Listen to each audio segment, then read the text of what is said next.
What about the plan to get Britain's kids back to school? Little children wearing masks, separated by perspex barriers 2 metres apart from each other, only a small number of them even allowed into the classroom.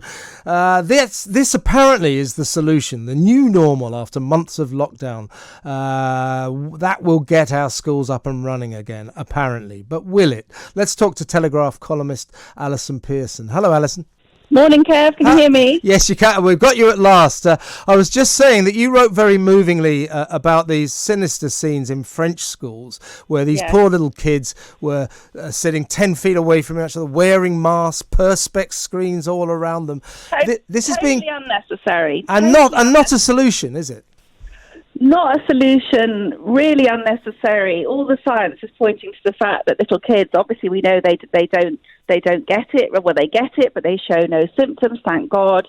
And between the ages of 0 and 19 in the United Kingdom, only 3 children have died. Obviously that's 3 too many, but that's out of 10 million kids, Kevin. So it's perfectly safe. What we do know is that the European Union says that 22 countries have reopened their schools with no ill effects. What the hell are we doing? Why is our British schools not open? Well, I think that, tell me what you think, but I think that Boris and his government in all sorts of areas, particularly schools, they've got to start getting tough and just saying, look, this isn't an option. We need to educate our children. Go back to school. Obviously, you've got the added problem of the teachers' unions railing against a swift return and all those Labour control councils that don't want to comply with the government's instruction. But the government is supposed to be in charge of this country. It's got to get this country back on its feet. And the schools, I think, are at the centre of this coronaphobia problem. Would you agree? I would absolutely agree, and I think they really need to get tough. I think what happened is the government terrified everyone into complying with the rules, which you could say, well, that was fair enough, but the strategy went too far. So now you've got millions of mums and dads thinking, oh my God, if I send, Jack or Jessica to school, it's going to be dangerous. It simply isn't dangerous.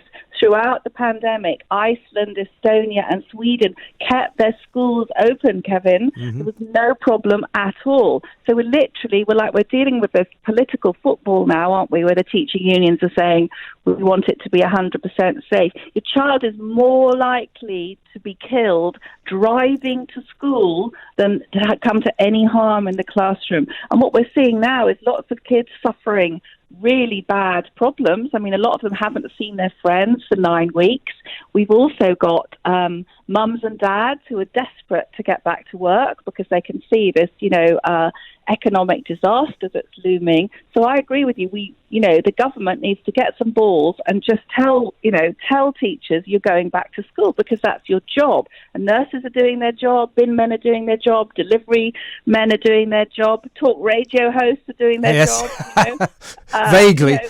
We're all doing what we can, and it's teachers' jobs. And I've heard from quite a few teachers, they're too scared to speak out, but they say they're really keen to get back to the classroom because they know some of the most disadvantaged kids are really suffering. Who knows what's going on behind closed doors to some of the most vulnerable children in society, and that's another big issue. So yeah, the government is being absolutely pathetic about this. We'll be the only country in Europe, we'll soon be the only country in the world where the schools aren't open. I think, Alison, that I think the government's arguably being rather pathetic about all sorts of areas of life. The real pernicious concept we now have is the new normal. It's a horrible phrase which seems to encompass the baffling belief that schools, businesses, offices, theatres, cinemas, sports stadiums, restaurants and bars can all function effectively with people all staying 2 metres apart from each other. Here in the real world, it's simply not going to work. We have to return to the old normal, don't we?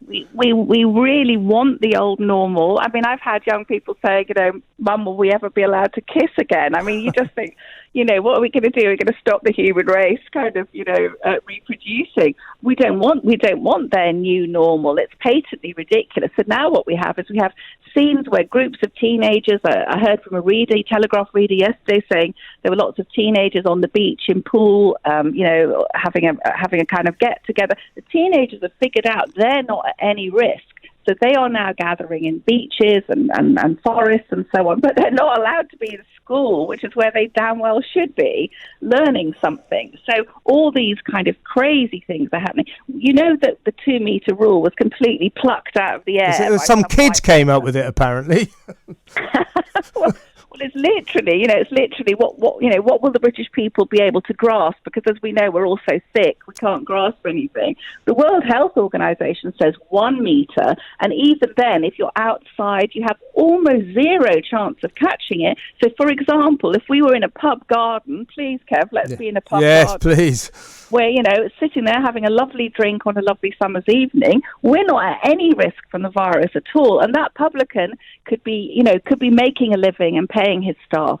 So what I'm really angry about now is that these ludicrous measures, which kept us in check for a while, and now you think, come on, the country needs to get back on its feet, get children into school. They're becoming frightened, they're becoming agoraphobic. One little girl said to my friend, to her mum, said, the kids must have done something wrong, Mum, because the playgrounds are closed. Now, can you imagine being 6 years old and thinking you've done something wrong because you're not allowed to go on the swings?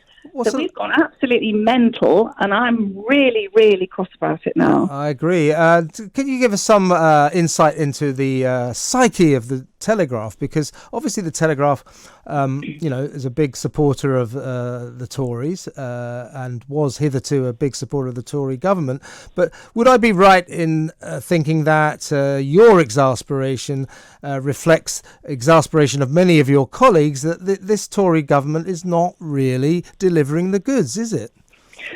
Well, I mean, I'm obviously a huge supporter of the government, and I'm a big Boris fan. Obviously, he had that very serious brush with death himself. He's probably been very rattled by that, and I think having been quite slow to do stuff, they're now being painfully slow to unlock. I believe there's some tension there. I think Rishi Sunak, who's obviously, he's the man who's looking at the numbers, isn't he, Kevin? He's probably thinking, my God. By the way, Alison, I think that his decision to, I don't mean to be mean-spirited, but I think Sunak's decision to extend the furlough until October was disastrous.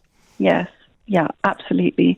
Well, look, we can all criticise them, and I don't think any of us would have been wanting to. I agree with the lockdown because I think that we just couldn't predict. I know. I do too, yeah. No civilised government could risk having thousands of people in hospital corridors gasping for breath. You can't run that risk. No, I agree. But we absolutely now, I think, we need to look at the upcoming disaster. I mean, I've compared it to a tsunami. You're all on the beach, the tide's gone out, all the families are still playing and laughing, and then this huge wave of economic devastation. Well, I think the government's primary job now is to get this nation back to work, especially the schools. Thank you very much, Alison. That was Allison Pearson, the fearless Daily Telegraph columnist. I'm Kevin O'Sullivan, and this is Talk Radio.